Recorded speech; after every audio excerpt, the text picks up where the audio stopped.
É isso aí, gente. Estamos aqui de volta. Segundo bloco do nosso primeiro bate-papo. Nesse bate-papo, como eu disse, estamos apenas nos entendendo, conhecendo aí um pouco da característica das provas discursivas. E dando sequência aqui ao nosso sumário, o item 3, como eu já havia previamente mencionado, ele trata da quantidade limitada de alunos e equipe de correção. Eu já disse, né, que não tem como eu oferecer curso para 500 pessoas. Existe aí uma quantidade limitada de vagas, justamente por conta da equipe de correção e para poder também fazer um trabalho bacana, né, um trabalho mais, mais personalizado, digamos assim.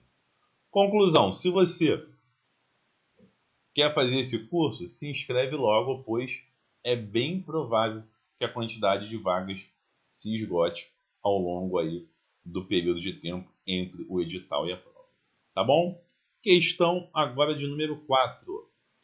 Espécies de questões cobradas em provas discursivas das áreas fiscal e de controle e gestão.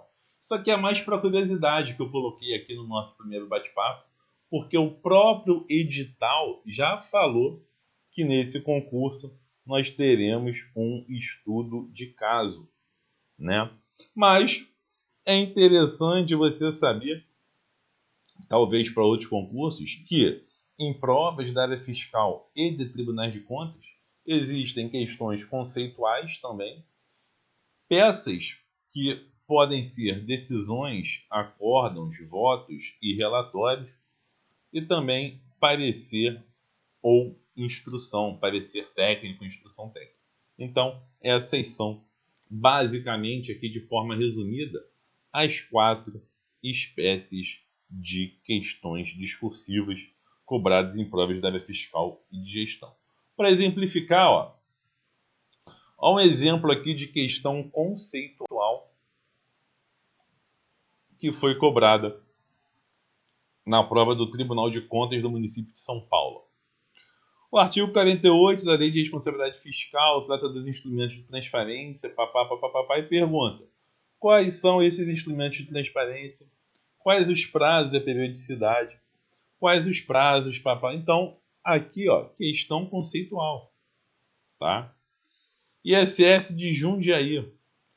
Discorra sobre as diferenças entre o Instituto da Revisão de Preços e de Reajuste Contratual, apontando suas principais características e requisitos autorizadores. Gente, questão conceitual, não é um estudo de caso. Está pedindo, né, cobrando conhecimento acerca do que é a revisão de preços e do que é o reajuste contratual.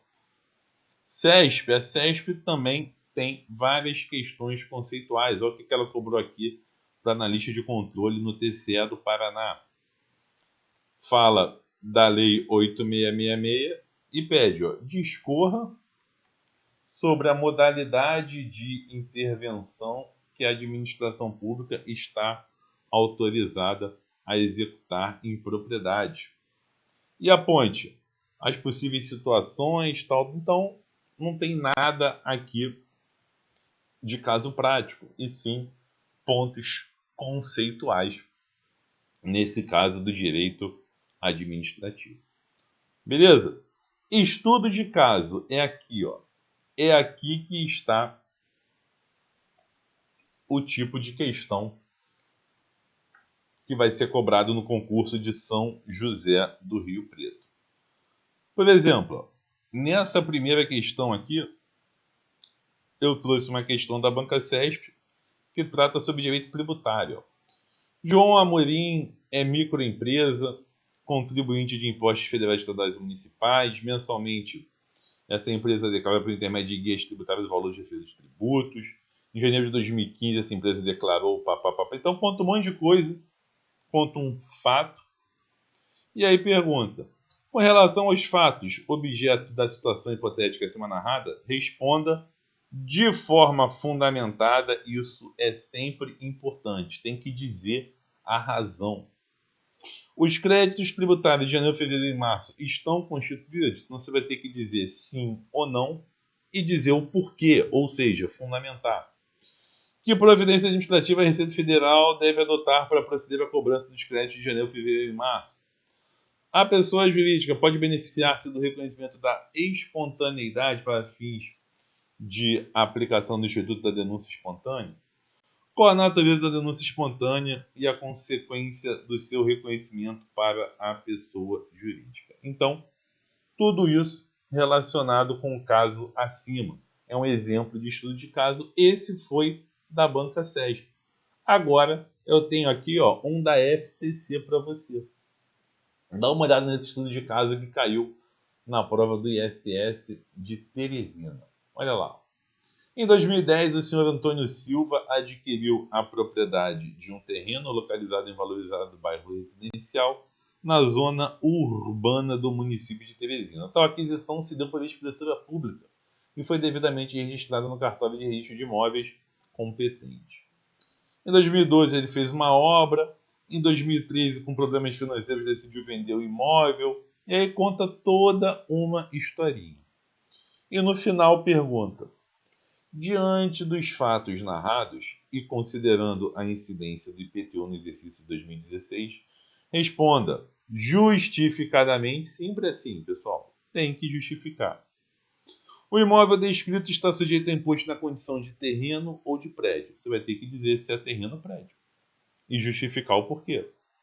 Como deve ser determinado o valor da base de cálculo do imposto, tendo em vista a obra de construção civil ainda não estar concluída. Ou seja, a base de cálculo do imposto leva em consideração o valor venal da construção ou somente o valor venal do terreno. É isso que você tinha que responder aqui e justificar. Então, isso é um exemplo de estudo de caso totalmente compatível com o concurso de São José do Rio Preto, tá? Até porque é a mesma banca, né? O item 4.2, ou melhor, 4.3, mostra um exemplo aqui de decisão, acórdão, relatório ou voto. Então, o que caiu no concurso do TCE do Rio para conceder o substituto? Inclusive, gente, essa prova aqui do TCE do Rio que eu fiz, eu não consegui terminar. Pois é, faltou tempo, fiquei com a nota baixa e acabei sendo eliminado, mas por conta do tempo. Foi um aprendizado que eu tive aqui.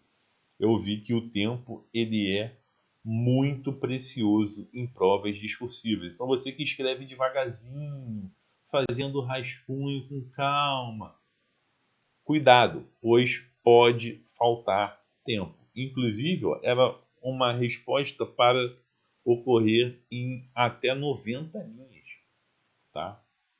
Pediu para redigir a decisão a ser proferida pelo Tribunal de Contas nesse exemplo aqui. Ou seja, decisão, tá aqui, tá? A Adclea FCC também faz? Também faz. Fez no concurso do ISS Teresina, mas não vai fazer, de acordo com o edital, no concurso de São José do Rio Preto. Nesse concurso aqui de Teresina, o contribuinte, João da Silva, ele pediu uma isenção de IPTU. E aí, o que a questão dizia? Diante do acima narrado e com base nas regras isencionais do IPTU, consistentes do Código Tributário do município de Teresina, você, na qualidade de autoridade administrativa competente para análise de decisão do pedido formulado pelo contribuinte, deverá analisar o referido pedido e proferir uma decisão fundamentada sobre a procedência ou não desse pedido. Olha que legal. Interessante, né? Essa decisão tem que ter um relatório, as razões de decidir, os fundamentos, e a parte dispositiva, que é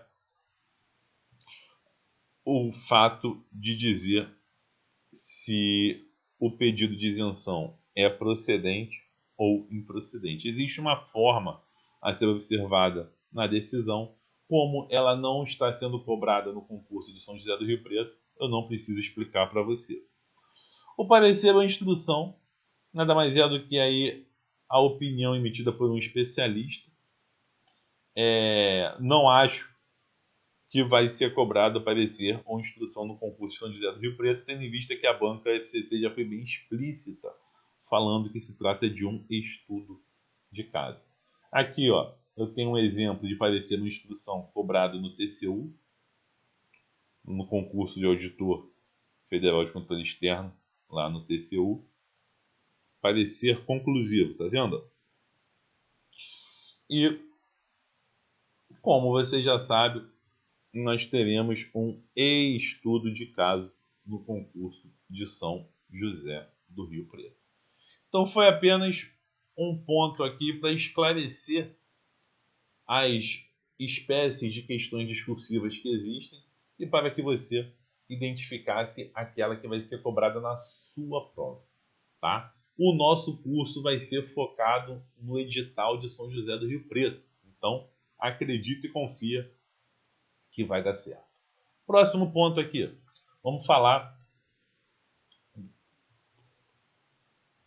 da estrutura do nosso curso. Então, como eu disse para você, ó, nós vamos ter 4 aulas. A primeira é essa, é um bate-papo, tá? É um bate-papo tranquilo. Vou falar ainda, após esse tópico, de alguns aspectos formais que devem ser observados pelos alunos. Então, esses aspectos formais, essa aula 1, ela é imediata. Você já está vendo agora, então ela é imediata. O que vai acontecer? A aula 2, nós vamos ter aqui, ó, análise de várias questões aplicadas pela banca FCC. Vamos fazer essa análise. Se eu não me engano, serão 6 ou 7 questões. E ao final da aula, eu vou fazer a proposta de um tema sem correção individual, só para você treinar, tá bom? A nossa aula 3 vai ter análise e proposta de tema com correção individual de uma questão.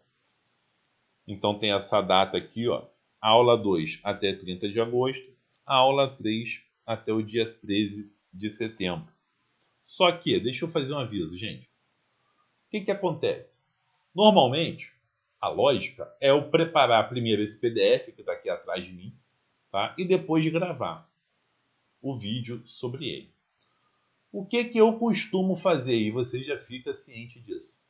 É comum eu, assim que eu terminar o PDF, eu já jogo no site. Para quem tiver curiosidade, poder já dar uma olhada por alto. Só que isso não exclui a necessidade de você ter que assistir o vídeo depois. O nosso curso é em vídeo mais PDF. Então, se você acessar o nosso site e se deparar com o PDF sem o vídeo, é porque está nesse período de tempo em que eu vou estar gravando o vídeo. Então, é possível que eu coloque o PDF e o vídeo seja disponibilizado somente 2, 3 dias depois. É o tempo de eu gravar o vídeo e o vídeo ser editado pela equipe aqui do site, tá bom? Essas datas são datas limites. Eu vou tentar antecipar cada uma dessas aulas, com exceção da aula de número 4. Né? A aula 4 aqui, ó. Espera aí o que eu fiz. A aula 4 não vai dar para antecipar. Pô, Edclé, dia 27, por que não vai dar para antecipar a aula 4? Porque eu preciso esperar que a FCC divulgue o gabarito definitivo e as questões cobradas ontem no ISS de Manaus. Quando que isso vai ser divulgado pela FCC? Está anotado aqui no meu quadrinho, aqui do lado. 18 a 20 de setembro é o prazo de recursos para a prova do ISS de Manaus. Então, essas questões serão liberadas apenas no dia 18 de setembro. Eu vou ter aí aproximadamente 9 dias para poder colocá-la no nosso curso, né? E fazer a gravação comentando essas questões. Então, eu acho até que vou conseguir antecipar as aulas 2 e 3. A 4 é menos provável, porque eu tenho esse fator limitador aqui, que é a divulgação das questões do ISS de Manaus nos dias 18 e 20 de setembro. Tá? Nessas aulas 3 e 4, nós teremos correções individuais da sua resposta. E aí, nas respectivas aulas, eu vou informar para você a metodologia que você deverá utilizar para enviar a sua resposta para a minha equipe de correção. Isso eu divulgo na própria aula. Na aula 3 eu vou divulgar e na aula 4 eu também vou divulgar. Tá bom? Tranquilo, gente? Tá ficando claro como que vai ser o nosso curso? Show de bola. Como eu disse, ó, isso aqui é importantíssimo. Alguns alunos em outros cursos acabaram deixando alguns vídeos de lado. O que aconteceu aqui? Não ficou amarelinho, não? Pô, quero botar o amarelinho aqui, ó. Cadê o amarelinho? Não tá ficando. Então, vou colocar novamente. Vou tentar mais uma vez. Agora ficou. Então, alguns alunos acabavam que não queriam ver os vídeos, ficavam só no PDF. Gente, isso não é um curso de Direito Civil, de Direito Constitucional, de Direito Tributário em PDF, não. Esse nosso curso, ele é composto de duas partes. Tem vídeo e o material de apoio, material escrito. Tem que assistir aos vídeos. A maior parte das informações eu passo nos vídeos e não no PDF. Nem que você assista de forma acelerada, 1.3, 1.4, 1.5, 2, aí é contigo. Mas não deixe de assistir aos vídeos. Tá bom? Na nossa sequência, eu tenho aqui, ó, dúvidas frequentes sobre provas discursivas. Olha que legal. Nesse próximo tópico eu respondo algumas perguntas que normalmente os alunos fazem. Primeiro, posso fazer rasuras na minha prova? Gente, você viu comigo que o edital disse que se você fizer marcas na prova, poderá ser atribuída nota 0 a você. Então, cuidado com marcas na prova. Rasura é permitido? Sim, rasura é permitido, mas existe uma metodologia a ser utilizada. Olha só.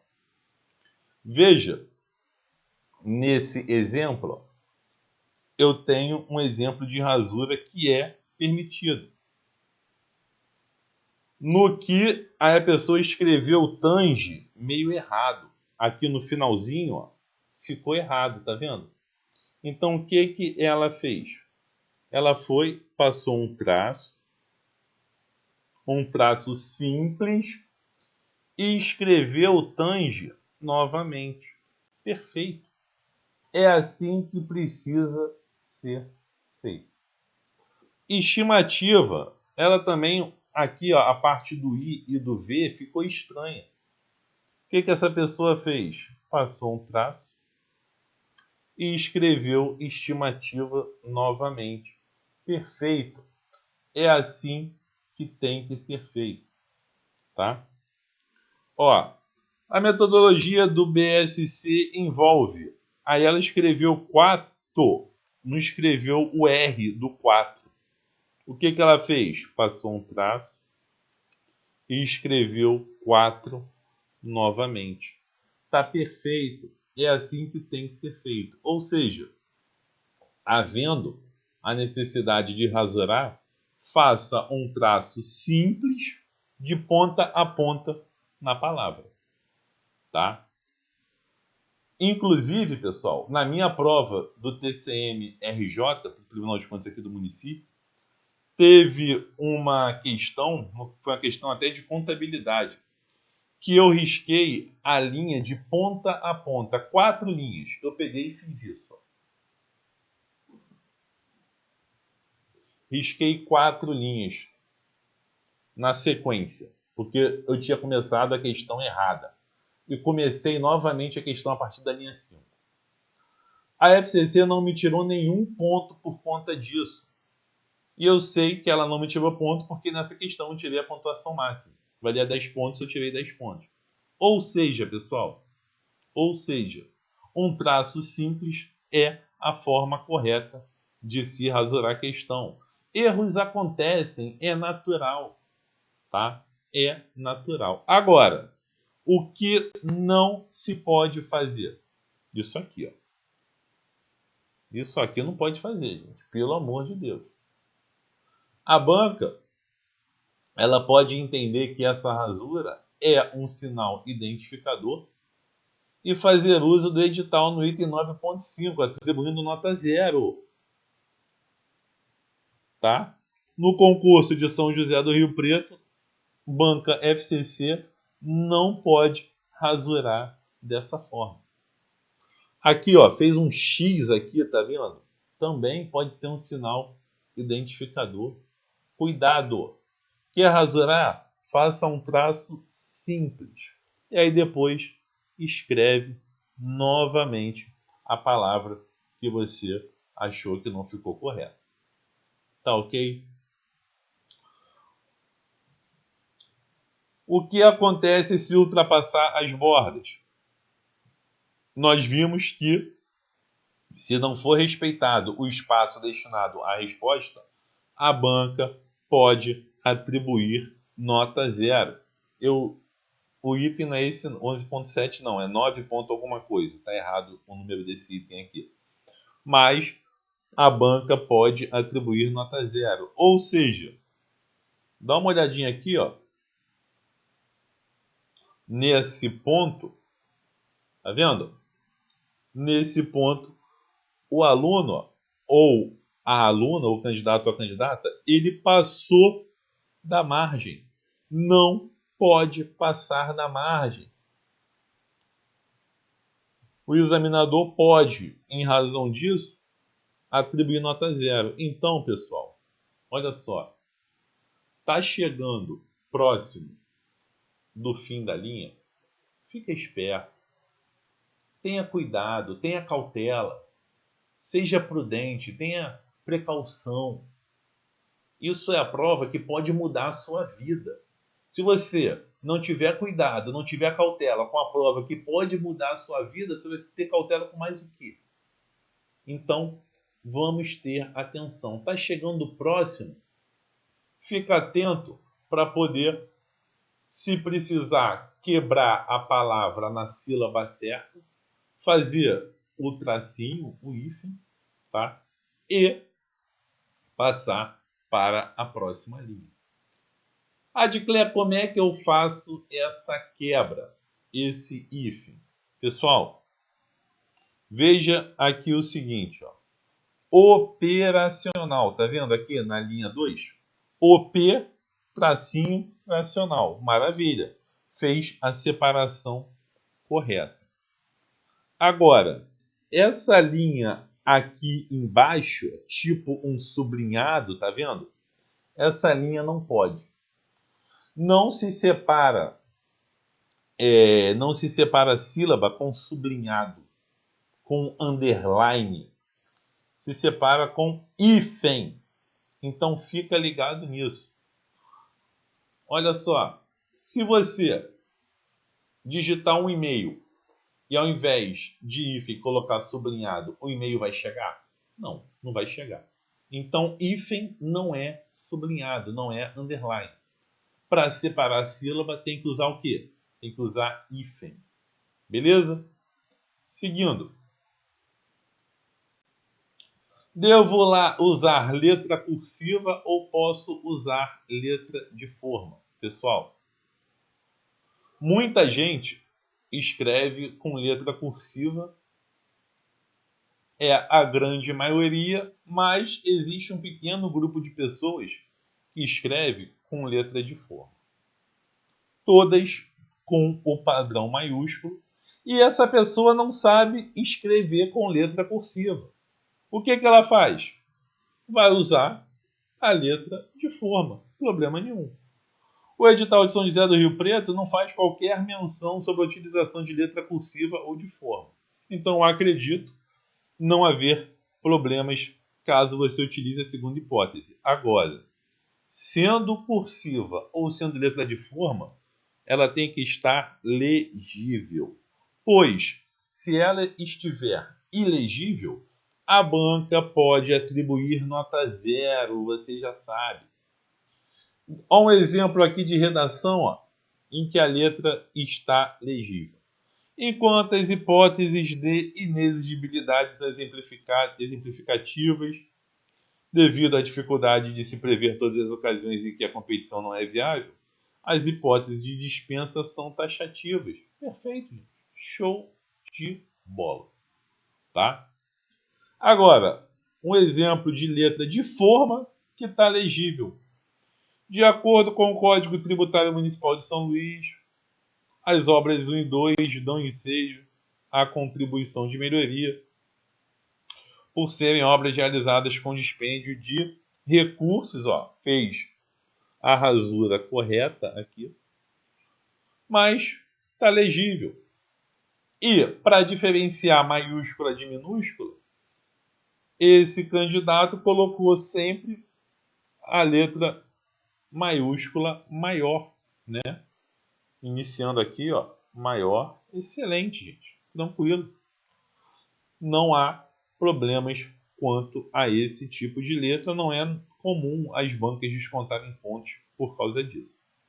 Mas, sendo a sua opção qual for, cursiva ou de forma, é importante que a sua escrita esteja legível. Caso contrário, pode tomar nota 0. Olha um exemplo aqui, ó. Tá vendo? Não dá para entender muito bem o que está sendo escrito, não. Nesse concurso, não era atribuída nota 0, mas foi uma prova que eu analisei para elaboração de recurso e que o examinador tirou ponto por conta dessa grafia que não está legível. Está bem complicado, tem que fazer um esforço para entender o que está sendo escrito. E aí, gente, olha só, pensa comigo. Pessoal, o examinador, ou pelo menos aquele que vai corrigir a sua prova, ele vai corrigir 200 provas. Ele vai corrigir a prova dos 200 primeiros no concurso de São José do Rio Preto. E aí, o que você pensa? Você tem que ajudar ele a ter boa vontade com você. Ele já está de saco cheio de corrigir prova. Ele já corrigiu 180 provas. A sua prova é a 181ª prova que ele vai corrigir.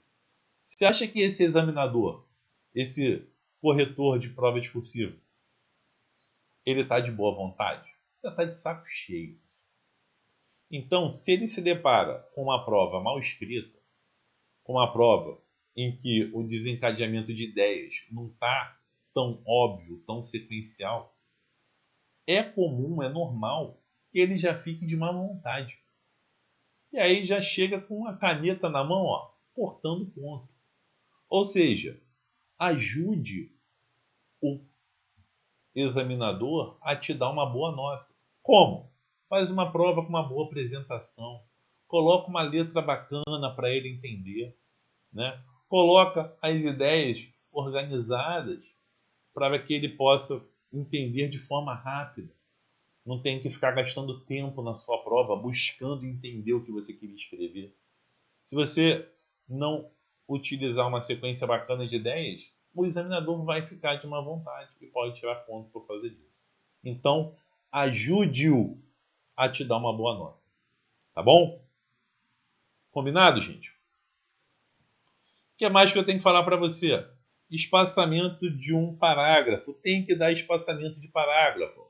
Coloca ali um dedo seu, né? Um dedão ou o dedo indicador, tanto faz, os dois podem, para poder fazer esse espaçamento de parágrafo, calculando o afastamento ideal, tá? Quase finalizando a nossa aula, como devem ser as citações de artigo, lei, doutrina e jurisprudência? Olha só, no nosso concurso aqui, como é uma prova sem consulta, eu recomendo que você não cite número de artigo. Por quê? Porque se é uma prova sem consulta, a banca não vai te dar mais ponto porque você citou o artigo. Mas ela pode tirar ponto se você citar o artigo errado. Então, veja que se você citar o número do artigo correto, você não ganha nada mais por causa disso. Mas se você citar errado, você perde. Então, qual é o benefício de você querer citar o número do artigo? Não faça isso. Agora, tem que citar a lei? Tem. De acordo com o Código Tributário Nacional, papá. Tá? Não precisa citar o artigo do Código Tributário. Beleza? Então, seja cauteloso. Gente. Vamos ser inteligentes. Tá? Seguindo, ó. Citação de norma. Ao fazer a primeira referência em sua resposta, escreva a lei por extenso e coloque a abreviação que você usará entre parênteses. Nas próximas citações, basta que você escreva a abreviação. Veja a imagem do item anterior nas linhas 1, 2 e 13. Olha só, linhas 1, 2 e 13. Na linha 1, escreveu Constituição Federal, CF 88. Na linha 2, citou somente CF 88. E na linha 13, novamente citou CF 88. Então, problema nenhum, tá? É assim que você faz menção, faz citações a leis. Adclare, se fosse a Lei 8666, pode botar. Eu gostava de usar assim, ó, Lei de Licitações e Contratos. E aí botava LLC entre parênteses. Era assim que eu fazia, tá? Depois, quando eu quisesse repetir novamente artigo tal da Lei de Licitações e Contratos, eu botava só LLC. Problema nenhum. De Cléia, se fosse Código Tributário Nacional, mesma coisa. Escreve Código Tributário Nacional a primeira vez que você utilizar isso. E depois, entre parênteses, CTN. Quando você fizer uma segunda menção ao Código Tributário Nacional, pode escrever só CTN. Beleza, gente? Sobre doutrinas. Pessoal, em prova de estudo de caso, não há a necessidade de citar doutrinas. Maria Silvia de Pietro, Eli Lopes Meirelles, Hugo de Brito Machado, não precisa. Em prova de estudo de caso da FCC, não há necessidade de citar doutrinas. No que tange a jurisprudências, aí é importante o ponto relacionado às súmulas do STF e do STJ. Não é raro elas serem cobradas pela FCC em concursos para tribunais de contas e também em concursos da área fiscal. Tá? Então, tem que ficar ligado. É possível que você saiba o verbete, mas não saiba o número da súmula. Por exemplo, ó, aqui a súmula vinculante número 41. O serviço de iluminação pública não pode ser remunerado mediante taxa. Você sabe que o serviço de iluminação pública não pode ser remunerado mediante taxa, tem que ser remunerado mediante contribuição, que é a COSIP. E aí, você sabe disso, sabe que tem súmula sobre isso, mas não lembra qual é o número da súmula. Se você não lembrar do número, você vai manifestar o seu conhecimento mais ou menos da seguinte forma. É entendimento sumulado pelo Supremo Tribunal Federal que o serviço de iluminação pública não pode ser remunerado mediante taxa. Ponto. Mostrou que você conhece o conceito e você sabe que está sumulado. A banca vai tirar ponto por causa disso? Porque você não citou o número 41? Claro que não. Tá? Tenho certeza que se você fizer dessa forma, você não vai perder pontos. E olha só, essa parte aqui do material, eu escrevi, né, essa estrutura de curso de discursiva, eu modelei ela. Eu estava durante o carnaval, foi no início desse ano que eu modelei essa estrutura, e agora estou utilizando essa estrutura modelada nos diversos cursos de discursivas, sempre adaptada e focada ao edital do concurso. Então, ó, deixa eu tomar aqui minha aguinha, molhando a garganta. Como eu estava escrevendo essa aula no carnaval, essa parte aqui da aula foi no carnaval, olha o que eu pensei. Eu estava animado, eu estava empolgado com o carnaval. A nossa prova discursiva, ela é como se fosse o desfile de uma escola de samba. Aqui no Rio de Janeiro, né, lá na Marquês de Sapucaí, São Paulo também tem. Então, como é que funciona? A sua nota começa com 10.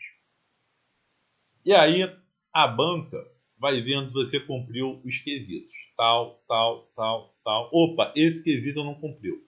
Desconta tantos pontos.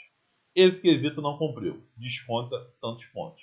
Então, para que você tenha a nota máxima em uma questão discursiva, você tem que tirar 10 em todos os quesitos da escola de samba. É assim que funciona uma prova discursiva. É igual uma escola de samba que desfila no carnaval. E aí, ó, vou te dar um exemplo. A comissão de frente é o primeiro parágrafo da questão discursiva. Olha que legal, fazendo uma analogia aí. O samba enredo representa a abordagem do tema proposto. As alegorias e os adereços significam a apresentação da grafia e a forma legível, né? A sua letra, se ela está legível ou não.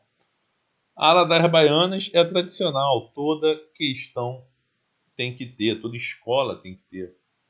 A bateria dita o ritmo para o desenvolvimento dos parágrafos, né? E a harmonia estabelece a coesão entre os diversos parágrafos escritos.